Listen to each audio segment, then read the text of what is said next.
They call it bipolar disorder, a permanent mental illness caused by a chemical imbalance. But that's not what it feels like when you're bipolar.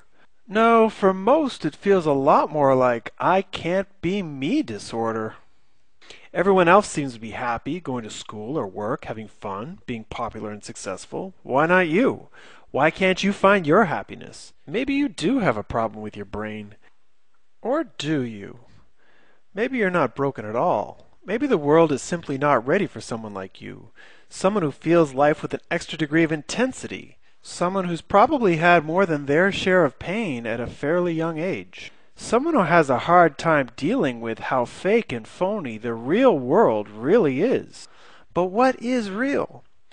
Well, as it turns out, our reality is not nearly as real as we thought it was. In fact, according to quantum physics, life itself is a lot more like the Matrix than most of us ever realized. However, unlike Neo, the prison that we're trapped in isn't run by evil machines. In our case, the walls of our prison are nothing but your own ego, and it's your ego which dictates your reality and your identity. In other words, the prison is in your mind. Now, what exactly is an ego is a big issue of debate, because you see, back just a few decades ago, Western psychologists were in the general agreement that the ego was who you are, and that the task of the psychologist was to help you develop your healthy ego so that you could function in this real, and by real I mean material, world.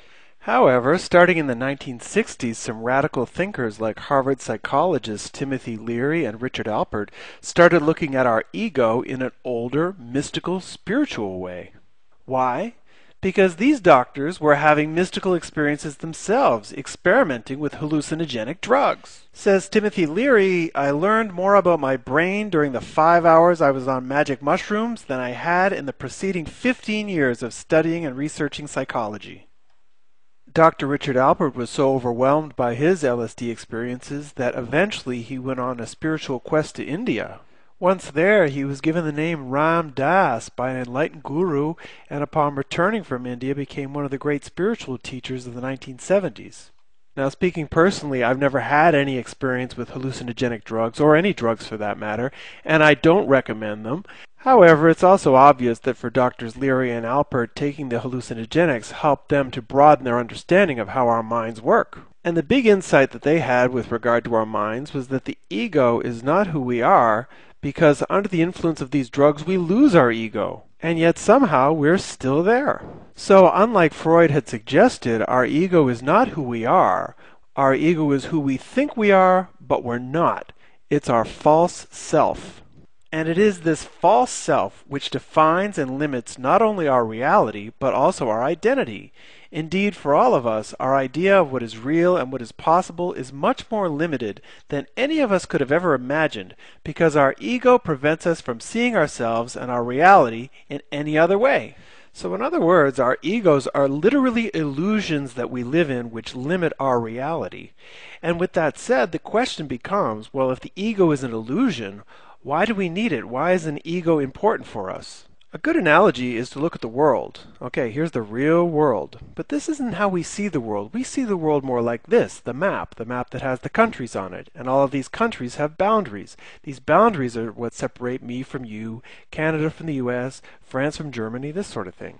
And while the boundaries between these countries are illusions, in another way they are absolutely necessary, because if they came down today, our world would go into total chaos. And in the same way that the world would go into chaos without its borders, we go into a type of chaos without our egos. Without our ego there to limit us and protect us, we become like a kite without a string, flying high but totally ungrounded and in danger. In psychiatry today, they refer to this state as an acute psychosis, and it is in being in an acute psychosis that our true selves, or our souls, are set free on this material plane of reality. Now, the soul is an incredible thing. I mean, so connected to God that once you're in an acute psychosis of a manic episode, you may feel that you're God himself, or Jesus, or Buddha, or some other spiritual figure.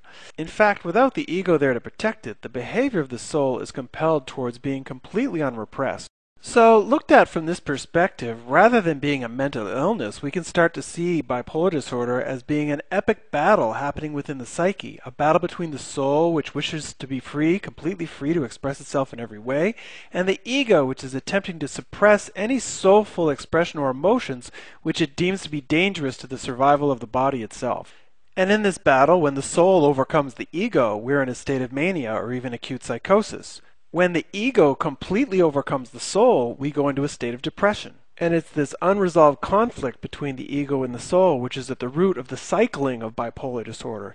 As long as the conflict is there, we will move back and forth between mania and depression. And this battle will continue until it comes to a proper end, an end which medications bring about too quickly. Because what psychiatric medications do is they basically dull the chemistry of your body so that the ego can again take control of the situation, keeping the soul in check.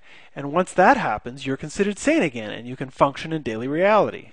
But as we all know, without more drugs, people often slip from mania into depression because once the ego is in total control, the soul has little room to grow, to expand, and as a result, starts to feel dead. Once on antipsychotic medication, those limiting walls of reality seem even bigger and more imposing than they did before. Now, ironically, the so-called hallucinogenic drugs like LSD-25 or the organic magic mushrooms, ayahuasca, or even occasionally marijuana can have the opposite effect, but not as you might expect. I mean, these drugs were called hallucinogenics because it was assumed by doctors that it was the drugs themselves that were providing the hallucination experiences, the feelings of euphoria, etc. But that's really not what they do.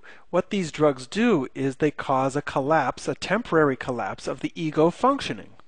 And the hallucinations and delusions and the visions of angels and feelings of being God are all within you. They are experiences within yourself that are finally released now that the ego has collapsed.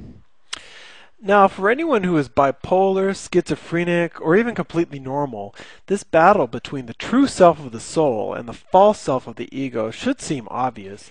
I mean, every day in our normal lives, there are things that we want to do, say, or experience that we don't, simply because we're afraid. And we do this because we learned at a young age that it's a lot easier to get along in life when you conform to other people's expectations of you than to be who you really are. And that may all be well and good when you're a little kid and you've got to learn how to behave yourself, but if you continue to live a life of total conformity, what you'll find yourself living is a life that's completely dead. You won't feel alive in your own life. And in this way, we are all repressed, we're all divided, not only those people who are bipolar, but pretty much everybody else on the planet. My favorite guru Osho spent his whole life trying to heal this division within completely normal people. And this is what he had to say regarding normal life as it is today. In the past, we were unable to create real human beings. Instead, we made humanoids. A humanoid is one who looks like a human being, but is utterly challenged. He's divided because he is half. He is always tense, and he cannot celebrate. Others have been running his life for him. The parents, the teachers, the leaders, the priests. They've all taken away his decisiveness. They decide, they order. He simply follows. The humanoid is a slave. Only a fulfilled tree will flower, and man is yet to flower. The new man will be earthy and divine, worldly and otherworldly. He will live without any inner division, without getting split. He will transcend duality. He will not be schizophrenic. And with the new man will come a new world, because the new man will perceive in a qualitatively different way. Right now, the new man is bound to be a mutant minority, but he carries with him a new culture, a new seed. We now need a new humanity in which religion and science become two aspects of one human being, and art will be the bridge. That's why I say that the new man will be a mystic, a poet, and a scientist all together. He will be a mystic because he will feel the presence of God. He'll be a poet because he will celebrate that presence. And he will be a scientist because he will search into this presence through scientific methodology. And when man becomes all these three things together, man becomes whole. And to create the new man, you need to begin with yourself. So, looking at the world through Osho's eyes, I think it's pretty clear that the only disorder in bipolar disorder is the disorder of living the fake, everyday, normal life. So the next time you find yourself thinking, I can't be me, you might want to back up a bit and ask yourself, well, who are you? Because the reality that you're looking for is a lot closer than you think. And while the journey to get there may be difficult, it basically comes down to one thing: bringing the bipolar battle of the soul versus the ego to its proper end, where the soul is no longer repressed by the ego, but is served by the ego. And that's what I'm going to talk about next.